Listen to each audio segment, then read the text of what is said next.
welcome back to the What the Falk Sunderland Review podcast in association with Viper Goalkeeping. We made hard work of it, but thanks to Carl Andreas Winiesta, Sunderland have edged a close game at the Stadium of Light as they beat AFC Wimbledon 1-0 to make it 3 wins in 4. And joining me to recap the game and give us our almost immediate reaction is returning regular guest Jack Shields. You missed last week, Jack. Are you drunk yet, mate, or are you still relatively sober following the win? No, I'm okay. I had a couple before the game, but pleased with that one. Result's always the key, isn't it? And I said to you before, I don't think that match will live long in the memory, but 3 points are very much welcome.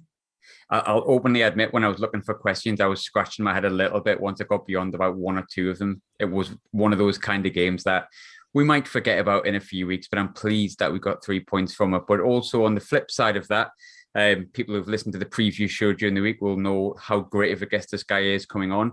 We've got Lee, obviously coming in from the Wombles Had a Dream. Lee, opposite side of the spectrum, but how are you feeling on this fine Saturday evening, mate? I'm very well, thank you. Thanks again for having me on. You say you're going to forget. I've already forgotten it, to be fair, the game. So it wasn't a showpiece game or something that's going to live long in the memory. But yeah, you got the 3 points, so you're a lot happier than I am. But I'm in the middle of eating a KFC, so. So who's the real winner? Yeah. I'll come to you first, obviously, Jack. Like you say, we won the game. Something sort of dug out a 1-0 win, I would say. Probably slightly edged the game. What were your thoughts on the immediate aftermath of the match? Yeah, exactly what you just said. Really, we dug it out, and I think if we are to achieve our goal of getting promotion sooner rather than later, those are the games that you have to get over the line. And however you find a way to win, you need to find it. And we did that today. I thought the start was a real scrappy affair. Both teams not really much quality on show. Wimbledon actually, I thought, knocked it about better than we did. They seemed to be keeping the ball better than we did, and I was really disappointed at our tempo because I felt that on the rare occasion in the first half we did play at a tempo. We did look like we were going to create one or two things without actually creating, if that makes sense. But yeah, it was a bit flat. And then second half, I thought we did up it. We did go through the gears a little bit. We started to have shots on goal and create chances. Carl Winchester's not exactly known for being a prolific goal scorer, and it was a bit of a fortunate one with the deflection, but we saw it out. Probably a scrappy game like that, 0-0. I think that should have been a win, whereas today we managed to get over the line and get it done. So satisfied, but I'd like to improve the performance side of it next week. Yeah, I think definitely the performance wasn't perfect, but I think we said sort of off air before you would take probably Burton performance and the Wimbledon result in an ideal world, but if you could only have one, you're going to be choosing 100% the Wimbledon result, I think, at the end of the day, aren't you? So I think we'll take that. We'll take that. On the flip side, Lee, I don't want to sound like this might be an arrogant comment, but I don't know whether games away at Sunderland are going to be the making of Wimbledon's season, but ultimately, are you a little bit disappointed that would have been a fairly even game? Yeah, with what Jack just said there has probably not helped us at all. With you having slow tempo and stuff, what Jack just said, it probably didn't help us. As I said to you, we'd like to play attacking football, and we probably would have liked to counter attack. So we preferred you to play quick, try and get at us, and then we could then get behind. It don't sound like that was the kind of game that was going to be happening for us. And a few of our fans, when we put out a tweet, because we changed it 6 times. So on Tuesday, we changed it 7. Today, we changed it 6. I don't think that's going to help. But a lot of people have just said that going up to a team that are going to be around the promotion and losing is not the end of the world. It's not going to define our season. Losing Sunderland 1-0, we need to be beating the teams around us. And they needed a lucky deflection to win a game. So that's 2 now that we've conceded on the bounce from deflections. The signs are really positive for us at the moment that we're going to Sunderland, frustrating you. And you, again, it is the 3 points that matter to you more.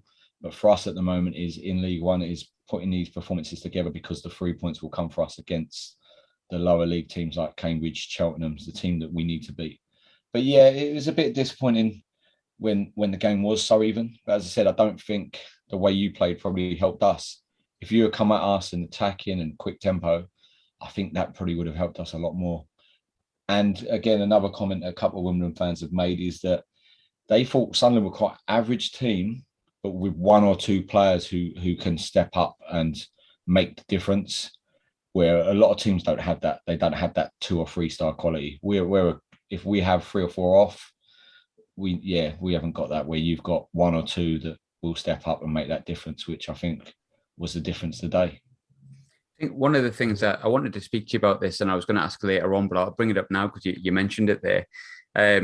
When I looked at Wimbledon's side, I wasn't aware how many changes had been made. But what did actually take me back a little bit, with all due respect to Wimbledon's previous teams, is you've got a bit more strength and depth than you've had in the past. But then I looked at who was on the bench, and obviously we spent a lot of time discussing Marsh, previously in the preview game. And obviously that was one player that I pinpointed, one player that you said that, was probably the person that watched based on the new signings.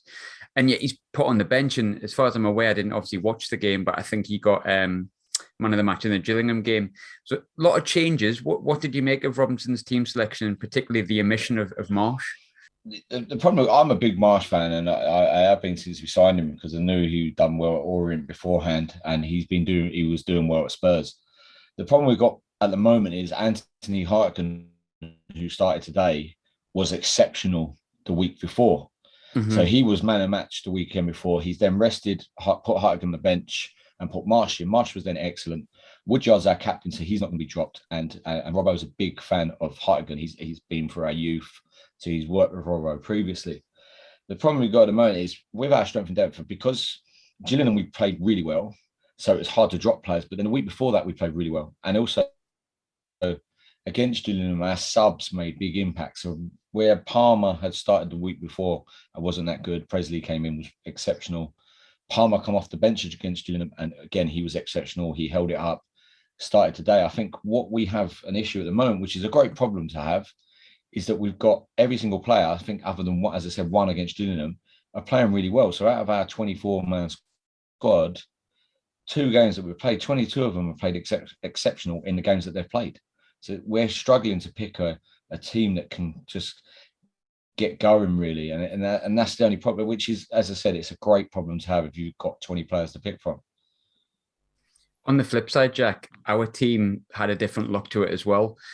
Looking at the team sheet, obviously Lee Burge was in. There's been a lot of debate surrounding Lee Burge for a long time. Some people wanting to see Anthony Patterson thrown into the team young. Well, not that young, but in terms of experience, young.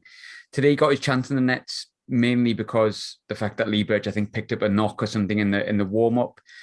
People have been asking for that for a while. A minority, I suppose, or a selection of Sunderland fans. What were your thoughts on him starting? Not so much his performance, but the fact that he got a start today, almost like forced into that change. I don't dislike him. I've seen pretty decent things from him. I haven't seen a lot of them, to be honest. But from what I've seen, he seems steady. It's always difficult with goalkeepers, because I think particularly goalkeepers from 20 to 24, unless they really stand out, it's sometimes hard to see how they're going to be later on, because I personally think goalkeepers are better when they get to kind of 29, 30, some of them, a lot of them. They mature a lot later, don't they? You two. Yeah, I think it's a position that you really, experience really counts. I mean, obviously experience counts for any position, but I think more so goalkeepers, I think they tend to peak later on. So it's difficult to say at this stage whether or not he's going to go on and be a top-level goalkeeper. But I've got no problems with him starting. I think there's not a great deal in terms of talent, and actual ability between the two, between him and Burge. And I think really, if we are going with a young squad in terms of building that and making them develop, either playing first-team football for Sunderland or to sell on, if we're planning on doing that, then I think we do need to push the young players, the youngsters, the youth to the fore. Today's performance, I thought he didn't do anything majorly wrong. Didn't have a lot to do. There wasn't a lot of goal-mouth action from Wimbledon, so it's not like he was saving a lot of shots or anything. The only one thing was slight, he did come in flat for a cross, and I think Wimbledon had a header which was cleared away nearly on the line. That was a little bit shaky, but I wouldn't have any problem. I don't really think it's a toss-up between the two. Neither him or Burge stand out, so I wouldn't really be too concerned which of them plays. I mean, I'm not a huge fan of Lee Burge either, so yeah. Truth be told, though, if you were offered Vito Manone on a yacht from Monaco, would you be happy to see Vito Manone turn up on a yacht in maybe on Roker Pier, maybe? Slightly different slightly different scene from like the south of France or Italy or wherever he's been, isn't it? Roquepeer and I mean, I was going to say Roquepeer in the cold, but I mean, today's meant to be August, and I'm looking out the window and it's still stotting it down, to use a northeast expression. But yeah, Vito's I know our fans like Vito from the Premier League era, and obviously that shootout Vito Manone, but he's instantly a step above from Lee Berger and Patterson. But yeah, I mean, I don't know how much there actually is in that, really. I mean, if he's interested, then great, but I wouldn't really pay too much attention to that. And Vito, if you are listening though, since you've left Sunderland, there's a lot more Gregs in place, so forget Monaco. You will never be wanting for any Gregs. And I also hear that there's a nice new shiny hotel over the road from the stadium, which you can stay in for a few months. I believe it's a Hilton. Dan Neil, starting at left back, talking about youngsters getting game time. I've been really impressed by Dan Neil, like immensely impressed. And I was never like a Dan Neil fanboy, but he's been great. I don't want him played at left back, despite the fact he played well there. I do not want him played at left back. He's not a left back, but can you understand the thinking behind him playing left back and maybe taking out? I will call him the Gherkin. His name is Kirkin, of course, but can you understand why maybe the Gherkin came out? Because he's looked a bit rusty. Yeah, that's a great word to use to describe his performances, Graham. Rusty. I mean, certainly not writing a lad off after 2 appearances, because maybe it is match fitness, maybe it's just getting to speed at this level. But he hasn't looked great in the first couple of games. I mean, like I say, we are going to give him time. I'm not moving forward long term. I would agree with you. I'm not a fan of this. I think I've said it before on this pod, Graham. I'm not a fan of centre midfielders playing at full back. We seem to have done it quite a bit in the previous years, going back to Jack Hall back, full back. But I will give him credit there. I thought he was very, very good. He didn't make any mistakes. I thought he got the better of the Wimbledon right-sided player. He seemed to be, strong on the ball, and he had a really good game. He seemed to be getting forward a bit as well. But I think long term, we have, got searching for that position. So I think hopefully, fingers crossed, he can get up to speed of things and he becomes a regular. But for today, yeah, Daniel did have a pretty good game today. Yeah, I thought he was impressive. I think it was Asali was up against, I think, on the right-hand side. I think if I'm correct, I could be wrong with that, but I'm pretty certain it was. And I felt he handled him quite well, considering he's a right-footed left back. I think the problem for him was the fact that when we were bursting down the left first half we had to cut inside, and that's not really his fault. In a sense, in the second half, it benefited him because he got his right foot and just cut into the middle, which is where he makes the best of his abilities, in my opinion. But I thought Daniel was, again, really impressive despite that. And I would love to see him played in midfield a lot more often, maybe in that sitting role. I think he's big, aggressive, physical. And I really think come the end of the season, we'll be looking at a player that if we do get promoted, and please God, let us get promoted, we'll be thinking that potentially he's somebody that we can maybe not build a team around, but could come up with the championship with us. I've been really impressed by him in the first 4 games now. I really hope he continues to stay in the team, but more so in the midfield. On the flip side, we're going to come on to Winiesta because, of course, he deserves that title today. But I want to go to Wimbledon first before we do. I think a lot of people probably look at games like Wimbledon and say Sunderland should be winning. And for the record, I agree with that. Wimbledon at home is a game that we should be looking for 3 points if we want to win alongside, many of the clubs. However, it's Wimbledon's first defeat of the season. We spoke about it on the preview show. You've had a really good start of the season, and all the noises coming out of Wimbledon are positive. For multiple reasons, the stadium, the way you've performed, loads of different things. I think today the team was full of endeavour for Wimbledon, but I think based on what I've seen with the highlights, you probably weren't at the level you've been recently for some reason or other. What would you attribute that to, Lee? Sorry. It's a tough one, really, because as I said, we have started really well. The problem we've got at the moment, again, as I said, we've got 20 players who are playing well, so we're trying to fit them all in at once. We've got a very young manager. England is a team that I think we're always going to struggle. It's a tough place to go. We would have gone up there yesterday. I think we stayed in a hotel on a Friday night. I don't know how they would have travelled. I'm guessing they would have gone by train. But Sunderland's a tough place to go any time, really. And I just think with our young players, young teams, and you said, Assal was quite quiet today, I understand, and your player is not a left back. Assal's our best player of our country mile at the moment. So if he's kept him quiet, then he's had an absolute superb game, because people are looking at Assal, and we're talking about for us, £1 million, £5 million player there, which is huge for a club like Wimbledon. I know obviously Sunderland would be thinking, well, that's not that much, but for us, if we sold a player for £1 million, it's be our first ever £1 million player, and that kid is him. So if he's kept him quiet, then he's had a really good game. And I just think sometimes we'll go to teams and our young squad, they just won't. They'll just have an off day, and it just sounded like we just didn't really have enough up front to really get at Sunderland.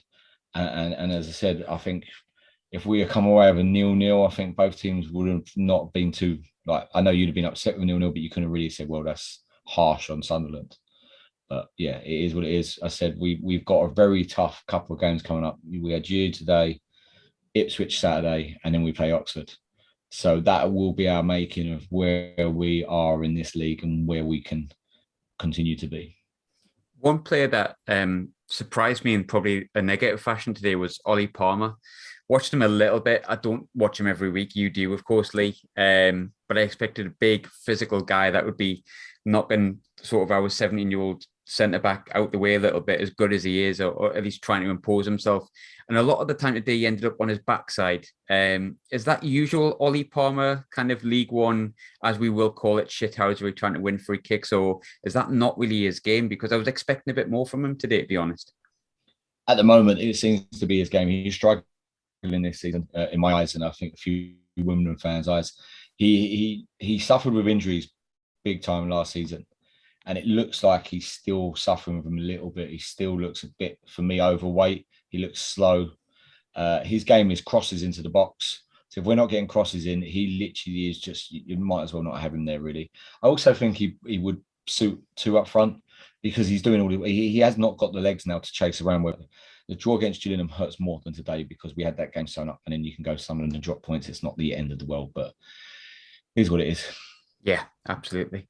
We felt like that a few times. I think it is what it is. Became a bit of a mantra last season, to be honest with you. Jack, I want to come to you about one person who was phenomenal today. I kind of asked it on the page who we thought man of the match was going to be. I knew who people were going to answer. I know who my answer is. I know who everyone else's seems to be. I mentioned him at the start of the pod. Carl Andreas Winiesta, as he is going to be known this weekend. We've spoke long and hard about having a right back and having a specialist left back, and yet for some reason Carl Winchester is doing a bit of the Luke 09 and playing really, really well at right back, and then he goes and bangs in the winner today. But it's not just that. His defensive work was good. The way he supported his winger was really good, despite the fact that Lyndon Gooch really didn't have the best of games, in my opinion. Couple of nice flicks. He just did everything right today, Carl Winchester, and I think he's starting to show, as Lee Johnson said, the reason that the club brought him in, despite the fact he was a League Two player. But I've waxed lyrical about Carl Winchester just there. What was your thoughts on Carl Winchester's performance, Jack, and just his performance this season? Yeah, very, very impressed. I think he's the type of player that goes under the radar. He's not a big name. He's not someone who's hugely popular with the Sunderland supporters. He's not unpopular, but I don't think a lot of Sunderland fans would really have an opinion of him, Graham. Do you know what I mean? He'd be one of those Sunderland fans that say, Winchester, he's all right. But today he had a really good game. He didn't put a foot wrong. I felt he was the best player at bringing the ball forward out of defence. He was good in the tackle. At one-on-ones, nobody seemed to get past him. And obviously, anytime someone bangs in a goal from 30 yards, albeit with the help of a deflection, particularly from a centre back or a right back, it gets your vote, doesn't it? You have to say, that was the standout moment. But yeah, I'm all for players like that. That players that you maybe don't recognise go under the radar, but ultimately, turn out and play 8, 9 out of 10 every week. And I think he does have a role in the Sunderland team. I think even in his specialist position, why not play him as a centre midfielder? He seemed to have the energy going forward, and his passing was excellent. And if he keeps popping up, scoring from 20 yards, get him in that centre mid position. Do you know what I mean? I mean, we've been crying out for a player that can do the opposite of what Max Power was doing for about 3 seasons, and Winchester did that day from right back. So there has been a bit of a discussion surrounding Luke 09 today. I'm aware he's for some reason, a continuous debate. I'll not sit on the fence with this. I'm a big fan of Luke 09. I think he adds an awful lot to the club. I think he adds an awful lot to the team. I think his endeavour, his battle. Some people think he's awful. Some people think he's God's gift. Me personally, I would much prefer him to be in the team, and that's my opinion. But maybe not his best game today, but he never hid. But there's an argument for maybe shifting O'Nien out and maybe bringing Winchester in or bringing Evans back in when, or maybe even pushing Dan Neil into midfield and pushing the Gherkin to left back. Do you agree with that? Do you think Winchester maybe gets his place in the centre of midfield and maybe we start playing with Huggins, who obviously you've just brought in from Leeds, and Kirkin, who's been in and out of the team since he's joined in a few weeks? Would you take Luke O'Nien out and maybe give Winchester a chance in his natural position? Yeah, I know you said you're a big fan of Luke O'Nien and you're probably in the majority. I'm in the minority. I'm the opposite.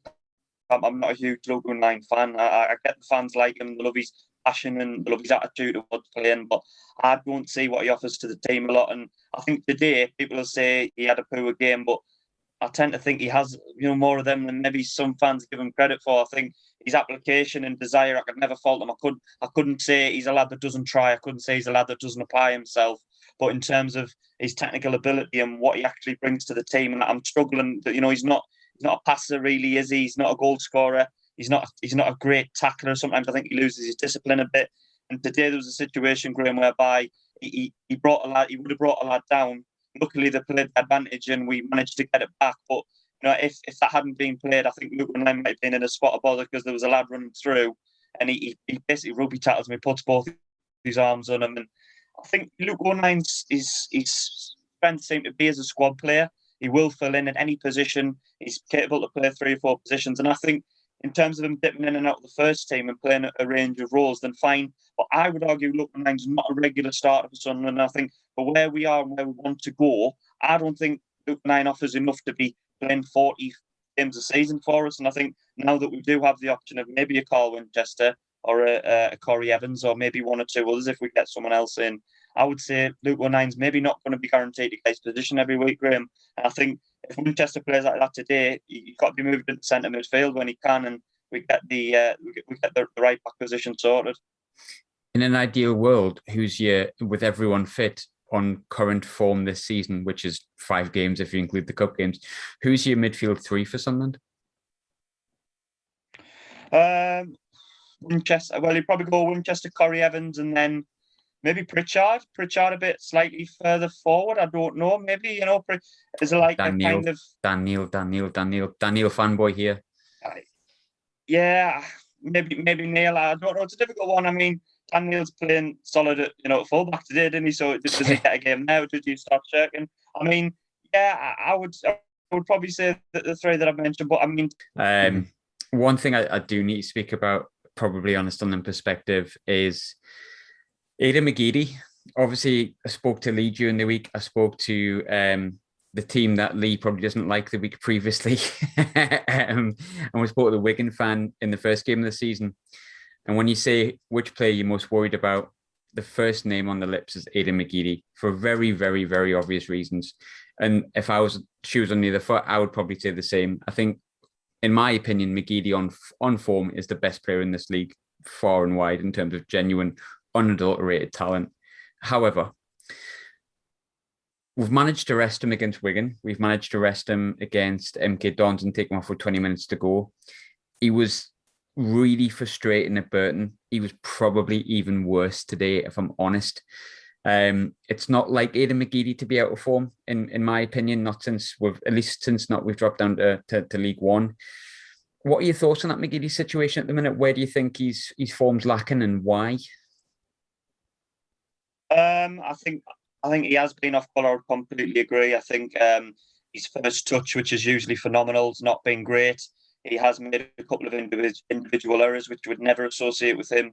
I completely agree. I think when Aiden McGeady is firing on form, there's nobody better in this league. And Aiden McGeady playing well instantly gives us a good chance of winning the game. If he's playing well, there's not many League One teams that'll be able to handle him.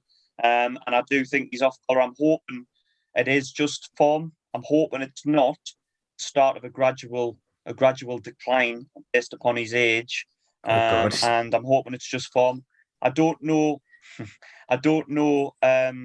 whether or not it's a fitness issue as well, Graham. So I don't know whether it's because I've heard, that he's maybe been in with painkilling injections. I don't know how true that is. That's 1 or 2 things that I've heard. problem with his knee, I believe, isn't it? I think there's a tendonitis he potentially has. He's been playing with. Yeah, I've heard that he's been playing with an ankle and injection in the first few weeks in his knee. Now that will affect you because I don't know. I'm not a professional footballer, but I don't think you'd be able to play a natural game if you've had that. You know what I mean? Because you'd be worried. Am I going to pull off? Is it going to hurt? And I think that's maybe that hasn't helped us. But I just think he has been a little bit off colour. To be honest, I would have maybe rested him today. I wouldn't have maybe played him and given him another week. I wouldn't play him on Tuesday. Maybe give him a full week to then play against Wycombe next week and see what he's like then. And I am concerned. Like I say, I hope it's just a form/fitness issue and not the start of it. Because it would be quite a quick decline from him being so good last year at spells to now. He's form's gone and he's over the hill. I hope it's just a fitness issue, and when he is firing, whenever that is, he's back to normal because he has looked off colour, completely off colour, and we're a much better team when Aiden McGeady's playing well. He gives us a chance every time, so hopefully it's not too long before he's back to normal. You don't want to rely on him too much, but at the same time, you don't want him to be completely ineffective because in games like today, when we probably could have done with Aiden McGeady earlier than the Carl Winchester goal, he kind of didn't turn up and win the game for us, which is what he's there for. Yeah, it was poor. Yeah, it was really poor. Even his delivery. Yeah. Normally with Aiden McGeady, you can put it across on a sixpence, you know what I mean? And he's passing and he's range of movement and everything, but he's just been off it, and hopefully, fingers crossed, it's not too long before he's back. Yeah, we could do with it. On the flip side, defeat today for Wimbledon, as we've mentioned, Lee. But who were the Wimbledon fans kind of picking out from your side as the people who stood out for you today and deserve praise? So Nick Sanef got our man of the match, our goalkeeper. So he apparently made a couple of good saves. Yeah, he did. That kept us in the game, to be fair. Going back to what Jack was talking about earlier regarding your own goalkeepers, he's only a 24-year-old New Zealand international who's been at our club since he was about 12, I think. Other managers have never given him a sniff, never given him a chance. Our manager just threw him in. He trusts him. He knows he will make mistakes, but unfortunately, with our budget and stuff, he's not going to be an expensive option. And top quality keepers, as you were saying earlier, 29, 31, they're going to be expensive now. So it's something that we've got to get used to at Wimbledon, and you can see that for our squad. Another one whose name, our right back, I think he played left back today, Shea Alexander. Mm-hmm. He apparently had a good game as well. We just struggled up front, I think, today with Ollie Palmer. Just wasn't like the races, or I don't think he will be this season. But yeah, they were the two players that got stand out from our fans at the moment. But yeah, as I said, Zanef got man match because he apparently was 3 saves that could have cost us a good couple of goals. So yeah, no, you did actually have a good game. That's a thing, I suppose. I kind of forget that when you're a Sunderland fan, sometimes it's 1-0, you think, but when you look at the stats, we slightly edged it. But as a Sunderland fan, it felt a bit more even sometimes. You said if Wimbledon fans had pointed out that we had certain players on the pitch that can just win your games, and I'd agree with that, to be honest. But I always find it interesting what opposition fans feel about our players because it can surprise you. That can always happen. But who are the players that Wimbledon fans are necessarily picking out as the ones that were game changers for Sunderland today? Again, the ones we talked about previously, Ross Stewart and stuff, looked lively and stuff like that. I said I'm a big Luke O'Nien fan. I'd love him at Wimbledon, but then you boys ruined Dobson, and then we've made him good again. So if you want to send him back down, you never know what we could do for Luke O'Nien. But I said you have got some players that can do it and stuff like that.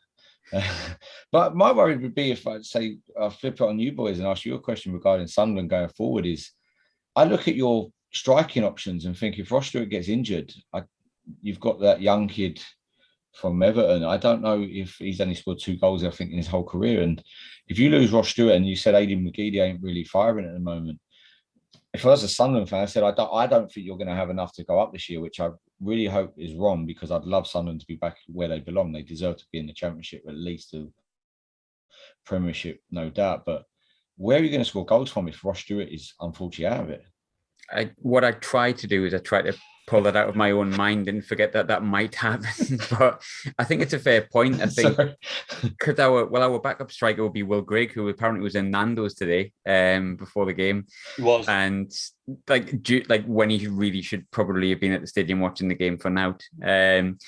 Grigg's never going to work out. But I think in there probably lies the answer is, can we get Will Grigg off the wage bill? Because I've heard he's on, for this level, astronomical wages, which we've all seen the Netflix documentary, all know how that happened. But I think there'll be a few Sunderland fans who hear that and feel the same. I would like, because Broadhead seems okay, but again, there's no guarantee that a young boy is going to score a lot of goals. He's certainly an option, but I'd like someone who I trust almost as much as Ross Stewart to score goals. My genuine hope is that Ross Stewart just stays fit for the rest of his life and nothing happens to him. So I only said that because I said I was looking at the team today, and I said I think I went 1-0 Wimbledon, you went 1-0 Sunderland, but it was we never went 3 or 4-0. And I even though Zanev made a couple of good saves for Wimbledon, I was looking and thinking, well, if we can nullify Ross Stewart, then and Aiden McGeady maybe might not start and stuff like that, we could nullify Sunderland and nick a 0-0 or get the 1-0 win. And I think it's clear, and there'll be a lot of teams better at Wimbledon with better striking options who will think the same. Burton Albion might agree with you on that based on the game during the week. No, I agree 100%. And you did bring up a point there. I did say 1-0 to Sunderland, and that's my first prediction right in about since April. I think I got 3 right the entirety of last year with 3 games, 3 previews in, and that's my first guess already. So maybe times are changing. But Jack, before I let things go, big game next week in the context of the promotion race already. Wycombe have started really well. We've started well. I'm quite happy with where we're at. The Burton game it is what it was, but Burton, we played brilliant and we lost. Today we played all right and we won. What would you like to see the Sunderland side be that turns up on Saturday against Wycombe? Just touching on what's been said already, I would agree. I think we are a striker short. I like the lad, the Everton lad. Is it Broadhead? Is it? Yeah, is that Broadhead. His name? Broadhead? Yeah, Nathan Broadhead. He looks okay, doesn't he? Looks okay. I liked him the other night when he came on against Burton. He's movement, huge game, and I do think he will get a few. But I completely agree. I do think, like last year, we were so reliant on Charlie White, who got 30. I don't think Ross Stewart's going to get 30, and I don't think we're going to concede as many as we did last year. So I don't think we're going to, need as many goals. But that's not disagreeing with what's being said. I completely agree. I do worry, and I would like to see, an attacking midfielder or another striker who can get us some goals coming in. Next week, Wycombe, I think, are one of those annoying teams that seem to frustrate us every time we play. Graham, similar to the way that Wimbledon have done on occasion. To be fair, Wycombe are exactly that. I mean, we don't particularly like Wycombe. It's always a nasty, horrible, brutal game where they're kicking and kneeing and shoving, and there's red cards, and it's horrible. But hopefully, we can play football and raise our performance level, because we've been good in spells for all 4 games.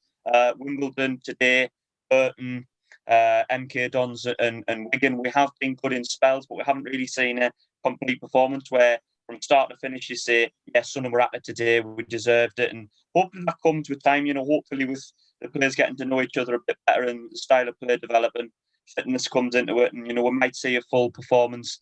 The actual 11 I'm not really concerned about too much. I just hope we can play the tempo and lift it a little bit, because we're not going to get away with a game like that every week. If we play like that regularly, we're going to drop points. We're going to drop more points. So hopefully over 90 minutes, we're turning a full 90-minute performance and we get it done a bit more comfortably. But yeah, happy we won today. That's the main thing, I suppose. You mentioned someone, Charlie. Who was that? Charlie who? Yeah, who exactly? Charlie who? He's just a shite Ross Stewart, isn't it? That was the chant last week. He is, and he's proven it very much correctly, because has Charlie White scored yet? No. But as it is, I'm happy to third reaction show in a row where I get to speak about a win, slightly different to the past couple of games, but a win is a win is a win, as I always say. But thanks to Jack, massive thanks to Lee, who obviously I've really enjoyed having on this week. Great crack. I very rarely say good luck to the opposite team, but I think just about anyone who's a football fan always wishes AFC Wimbledon, not Wimbledon if you prefer luck. So I do wish you luck. Yeah. Apart from when you play us, of course, as always. I thought just from a neutral perspective, I thought Wimbledon played well at times in the first half. If you play like that more often this season, Wimbledon will have no problems in this league. I think they'll beat them be much worse, and good luck going forward. But Jack, if you love them so much, why don't you just marry them? As always, she's not going to shag you, mate. She's not going to shag you, mate. Please share, subscribe, comment, give feedback, and do whatever the fuck you really want to do with it. But return if you want to. And if you want to listen into the Wycombe preview, as always, that'll be out, as will the review. And hopefully it'll be the 4th win in a row I can review. But thanks to Lee, thanks to Jack, and thanks to the listeners. Enjoy your Saturday evening or your Sunday morning, whenever you listen.